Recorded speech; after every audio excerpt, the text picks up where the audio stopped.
ninguém pode fazer por você. Nada pode fazer por você. É você que tem que agir em você, para você passar a aprender a optar pelo bem a cada vicissitude da vida. Então não se consegue uma elevação espiritual mudando ninguém. Nem se consegue uma elevação espiritual para os outros, mudando os outros. Se eu falei isso da federação da Eliseu Espírita, isso eu falei só para você entender que você tem que, com você, trabalhar de outra forma. Não para você sair daqui e ir lá tentar mudar ela. Claro. Porque até que, como você falou, se mudar, quem vai mudar é Deus. Então, mas o que eu quero dizer é que a gente não pode deixar dizer, então agora a religião espírita é assim. Não, é assim nesse momento. Se eu estivesse falando com um budista, eu estaria falando da diretriz budista. Se eu estivesse falando com o hindu, sabe por quê, moço? Porque fora do mundo material não existe religião. Então, é o que eu estava dizendo esses dias. Existe a experiência. Não, existe Deus. Mas aqui também o que é uma religião, moço? Aqui não existe Deus. Deus está preso no chão, bem guardadinho, para você fazer o que você quiser. Quando você não puder resolver seus problemas, você recorre a Deus. O senhor estava... Peraí, voltando até. Quando o senhor falou que Deus é a justiça, Deus é tudo, então precisamos concordar que aqui existe Deus, se é tudo. Aqui não existe Deus. Bom, aí sim. Aqui não existe, aqui aliás, desculpa, só existe Deus. Não existe mais nada. Então, nem você. Nem então, ela, nem a cadeira, nem o ar, nem o sol. Tudo é Deus. E Deus é tudo. Então só existe Deus. Mas aqui, que é onde existem todas as coisas que estão aqui fora, aqui não existe Deus. Você coloca um Deus peso lá em cima e diz, fica aqui, não vem me atrapalhar. Quando eu precisar, eu vou aí como um oráculo e lhe peço para você resolver meus problemas. Mas às vezes parece improdutiva a conversa sobre Deus, Pai, porque aqui está dizendo, quando trata dos atributos da divindade, lá na questão 10, ele pergunta para o homem, pode o homem compreender a natureza íntima de Deus? Não. E a resposta dele é não, mas ele explica, ele fala, falta-lhe um sentido para isso. Isso. Perfeito. Mas o Senhor encarnou aqui no planeta Terra. Eu encarnei. Certo. E quando que o Senhor partiu daqui? Já faz bastante tempo. Faz? Tipo 1920? Não, depois. Depois... Eu preferia não falar. Tá bom, então. Mas o senhor... Eu saí daqui com tudo isso? Não. Com tudo isso que eu estou lhe falando? Não. Eu hoje vivo tudo isso que eu estou lhe falando? Não. Não, mas Não, moço, eu acabei de lhe dizer, eu sou porta-voz. Certo. Tem gente que já escreveu, a partir de ouvir de Deus as perguntas que você ia fazer, tem gente que já escreveu num papel todas as hipóteses. E eu estou lendo. Parou. Sério? Sério. Quer dizer... Moço, sabe aquele negócio que você põe um diquinho para tocar chão? Aquele negócio tem umas caças do lado que é onde sai o chão. Como é o nome daquilo? É caixa de som. Isso. Eu sou só aquilo. Existe um aparelho que está tocando um diquinho que alguém fez. Eu sou só o som. Não, peraí. Quer dizer, o senhor está com uma equipe de trabalhadores aqui? Não, eu não estou com uma equipe. A equipe está comigo. Eu faço parte da equipe. Eu não tenho uma equipe comigo. Sim. Mas o senhor eu sou o mais simples deles. Mas é quem é o mais simples que é o maior, viu? O Senhor Jesus que fala assim. Não. O maior é o que faz. O maior sempre é Deus.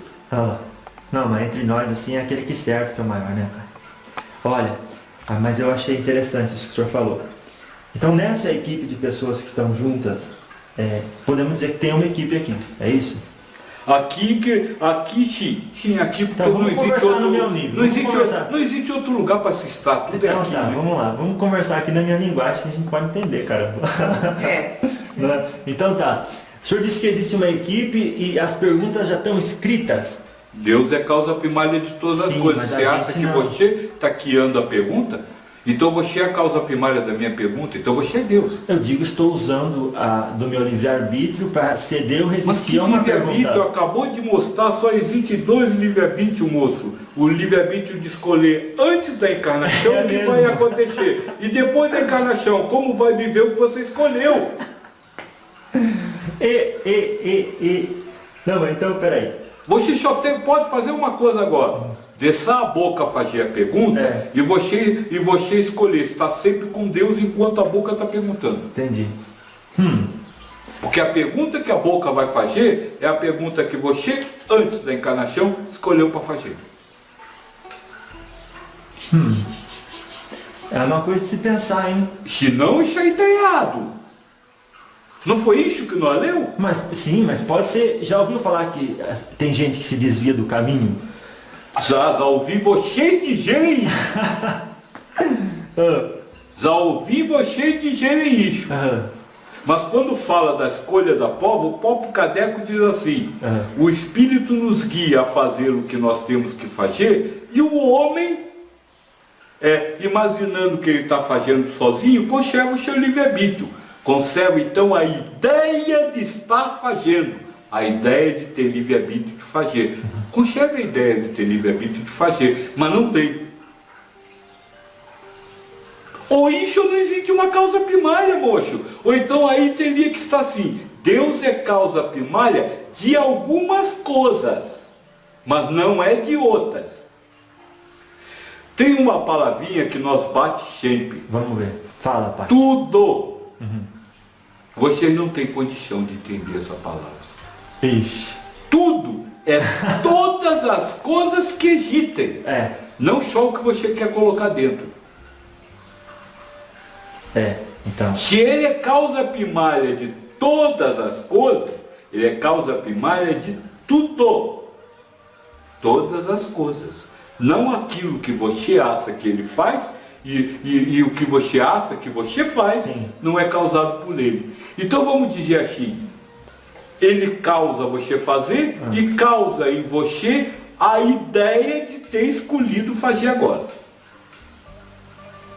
E aí você, quente que foi você que escolheu, claro, acha que tem o livre-arbítrio.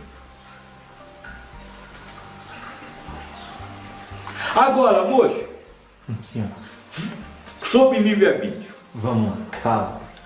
Vamos dizer que você está interagindo com a filha. E você faça uma coisa, quiser nela uma vicissitude que ela não pediu. Ixi. Isso pode ocorrer, não pode? Você com o seu livre-arbítrio acabar fazendo algo que outra pessoa não goste. Sim. Pode? Pode. Onde ficou o livre-arbítrio dela? Ela não queria passar por aquilo. Por que o seu livre-arbítrio foi mais forte e fez ela passar pelo que ela não queria? É este ponto que vocês não analisam. Vocês só se veem a si mesmo. Eu quero fazer, eu vou fazer.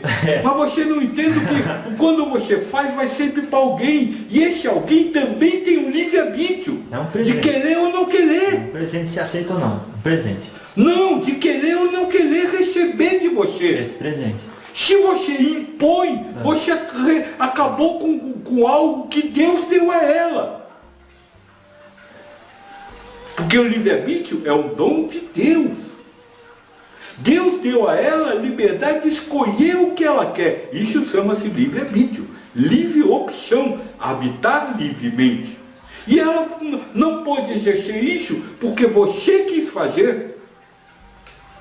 Mas isso tudo antes. Isso aí. Não, eu estou falando dentro da ideia que ele tem de que se ele quiser, ele escolheu a pergunta agora.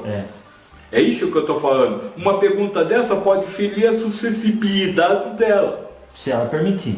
Não, pode ferir, porque suzinamento, você não deixa. Você só diz assim, não gostei disso. Mas isso feriu o livre-arbítrio dela. E aí, como é que ficou o livre-arbítrio Eu dela? não acredito que foi eu que feri, foi a escolha dela de interpretar isso de uma maneira... A interpretação, não a pergunta. Então a pergunta estava escrita. Então você não escolheu agora a pergunta já estava pronta antes. Não, eu acho bonito tudo isso, mas não é assim fácil de compreender. Moço, passa a ser fácil compreender quando você entende uma coisa. Quem é você?